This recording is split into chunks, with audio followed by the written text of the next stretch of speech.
Welcome to Indiana News Desk. I'm Joe Wren. President Trump's tariffs on imported steel and aluminum go into effect today, and they could negatively impact a growing industry in Indiana. Craft brewers are worried the tariffs will increase their costs. Reporter Barbara Brosier joins us now. Barbara, how big of an increase are we talking? Well, brewers I talked to, Joe, say it's too early to tell, but they say there will be a noticeable change in price. Now, the Brewers Association says canning is the most popular packaging method for new breweries. It has some of them worried the tariffs could stunt growth and increase prices for consumers. When you walk into the tap room at Sun King Brewing in Indianapolis, one of the first things you notice is the noise. There's the constant hum of brewing equipment in the background, and some of it comes from here.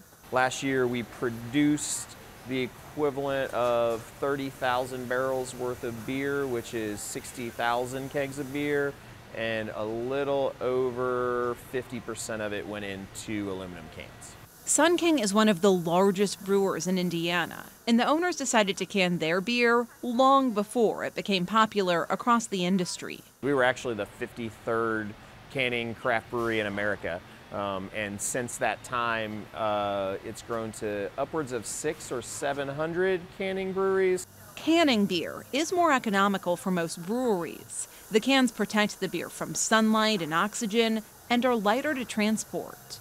But costs for breweries who package their beer in cans will likely go up with the introduction of a 10% tariff on most imported aluminum.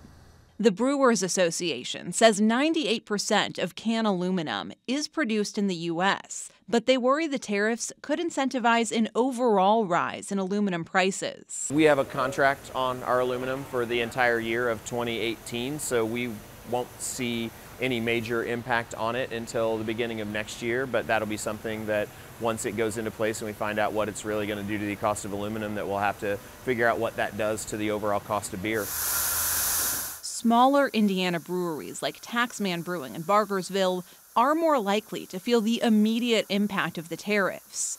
About half of the beer Taxman produces every year is canned.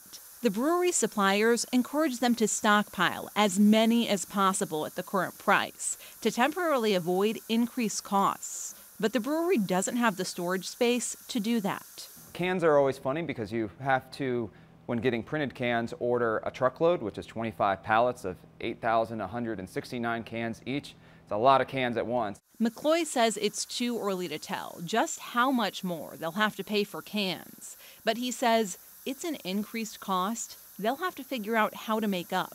There is a possibility that our prices would have to reflect it. That's going to be a last resort. Obviously, we want to make it as accessible as possible. Experts say it's likely a lot of industries, not just breweries, will have to pass on the increased costs to customers, and it could happen soon. I would say that you will see price increases from producers to their customers starting pretty immediately after March 23rd, if not already in anticipation of March 23rd. But here's the silver lining. The price increase could be so minimal on something like a can of beer that you might not even notice. The price of a car, for example, because it has steel and aluminum in it, could be expected to rise by as much as 1% as a result of these tariffs. And the price of, say, a can of soup could be expected to rise less than a penny. With even some of Indiana's smaller breweries on track to can more than 1 million beers this year, even a slight increase will add up to a significant cost. And brewers say it's more than just cans they're worried about. Aluminum cans are in people's hands every day, so it's a really easy thing to talk about, but the back end of our industry is run by stainless steel, so any increase in the price of materials definitely affects people's ability to grow their businesses. Now, while some industries like breweries will see increased prices as a result of the tariffs, steel and aluminum producers in Indiana could actually stand to benefit. Those steel mills will have more certainty now. They will either be able to increase their market share and or raise prices, and they'll be able to plan for the future to a greater degree than they did before these tariffs were imposed. And so, Joe, that's good news for the 25,000 steel workers in Indiana. All right, thank you very much, Barbara.